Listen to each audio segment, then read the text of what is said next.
For the first time in a long time, I really think I'm improving. A lot of the time on this channel, it's just me complaining and then saying I'm gonna get better, and then I never make a video of me actually doing anything good. It's just, it's just when I hit the next roadblock, I'll make another video.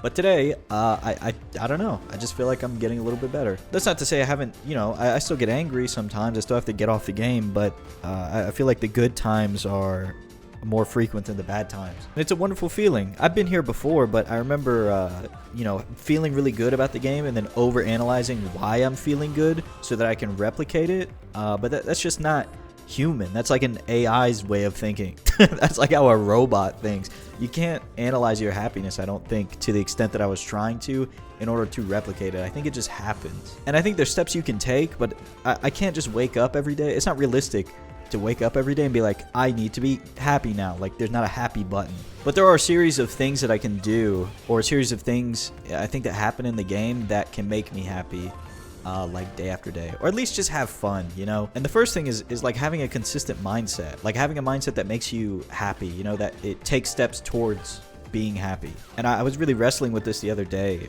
because I was trying to figure it out. I was over-analyzing again. I was trying to figure out how I can replicate it or how I can be happy again. And I really had to boil it down to what I find fun about the game. And to me, it was like playing neutral. Not like, I'm not going to say I have the cleanest, most solid neutral in the world, but attempting to play perfect neutral, like striving for the perfect neutral game is really fun to me. And so I thought, well, what is stopping me from doing that? Why do I not do that every game? And why do I sometimes lose the plot and start playing wild and start playing reckless and stuff? And the little hypothesis I came up with, I wrote something in my journal too. I'll read it to you guys in a second.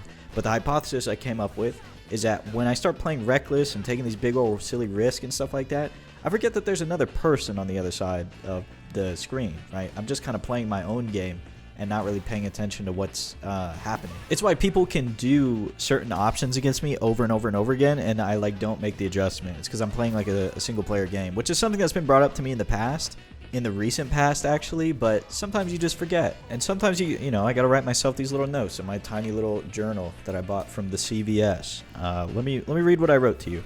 I wrote, but damn, my handwriting is terrible. I must have been fucking angry. I must have been holding the pen with a full fist. Let me try and decipher this real quick. I said, not actively thinking of the action you must do. Like, actively thinking, he's done this, so I need to whiff punish. Or, I need to confirm this, or I need to go through the fireball or something. But of the problem at hand. So, think of the problem is the fireball. So then my brain will say, okay, well, you can spin knuckle through it. Or the problem is they're jumping at me. Okay, I'll anti-air.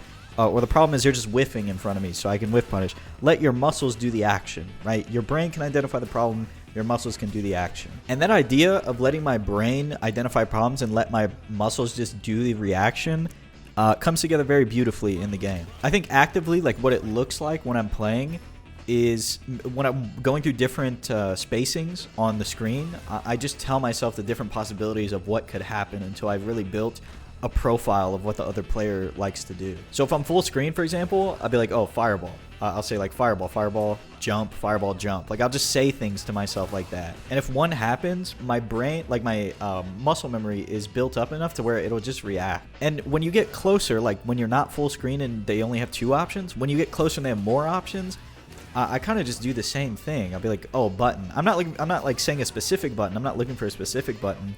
Unless they present one over and over again, or unless their character has one that's really broken and I know they're going to use it. But until I can really build a profile of what they like to press, I just say like, oh, button, dash, drive rush. Like those are the kind of the options cycling through my head until I see one. On the surface, I think it looks like I'm playing maybe a little bit lame, a little bit defensive, or even a little bit slow compared to like some of my opponents. But in my head, I feel like I'm playing very quick, And to me, it's really fun when there's like a back and forth. Not when it's like, okay, I'm full screen. When is Honda gonna headbutt? Like that shit is not fun. Or like when you're close enough for butt slam, you're like, okay, is he gonna butt slam or is he gonna headbutt? Like that shit is not very fun to me. Or like Dalsum. Dalsum is really annoying in particular because the Dalsum players I'm playing against are not doing anything crazy. They're doing like 6 buttons, and if you get close to them, they're going to teleport, and then you could jab them or you can anti-air them if you are fast enough. They're not doing anything ridiculous, and if you get them in the corner, they usually crumble, especially if I'm playing Cammy, because most zoners don't have any like defense. But against characters who, you know, have to play footsies with you if you force them to, like if you check their dashes and their drive rushes and you anti-air them and they have to play on the ground with you and they have like normal buttons, it's a pretty fun way to play the game. It's just that prerequisite of stopping them from like jumping at you all the time, if I can checking all the dashes and checking the green dashes. That prerequisite can be very hard and you will probably lose a lot. I will lose a lot to people who do it over and over again, like who can't be stopped from just doing it over and over again, because eventually I'm going to miss a drive rush check and the jury's gonna do fucking 90% combo, fucking 63% or 63 hit like V trigger 1 combo. Like it's very unrewarding at times, but when it comes together, it's really fun. I guess that's a good way to explain it. But for the most part, if you're solid enough, like this is something I learned at the beginning, but I'm learning again now. If you're solid enough against anyone, you will win. You might have to work harder, right? You might have to work harder than the other person. It might seem like you have to work a lot harder than them because they're just, you know, butt slamming or blanca balling or drive rushing. But you will win. It is a very consistent play style. Fundamentals will always win. And sometimes you got to remind yourself of that whenever you play, because it does seem very tempting to just green rush or fucking green rush. fucking drive rush in and just, you know, demolish somebody. That's something I picked up from watching 801 Strider yesterday, because he was playing against some Masters player. I don't remember who it was, but he was playing against them, and somebody in chat was like, why don't you just do X option or something, like why don't you just run at him or do some shit? And he was like, what do I gain from that? He said, at any point in this match I can just maul this guy and win, but what do I gain from that? And a lot of people will just say that, right? A lot of people just say that. And then he actually lost the second game, and then the third game came, and he said, okay, I've had enough. And then he did what he said. He just mauled this man and destroyed him. And it was like, that's crazy. That it is a conscious choice for him to tone it back so that he can learn the game a little bit more, so he can get something out of ranked rather than just like, you know, accumulating points. That show is amazing to see in real time. He was like, at any point, I could just, this guy's fucking terrified. I could command grab him 5 times and it's over, but I don't gain anything. And meanwhile, I'm sitting in the chat fucking foaming at the mouth for points. But overall, I think I'm just more so happy that I have some direction. Like when I load into the game, I have like some direction of what I want to do. I kind of was watching one of the older Mola videos where she was talking about, I think it's Fighting Game Psychology Part 1. I think it was Part 1 I was watching.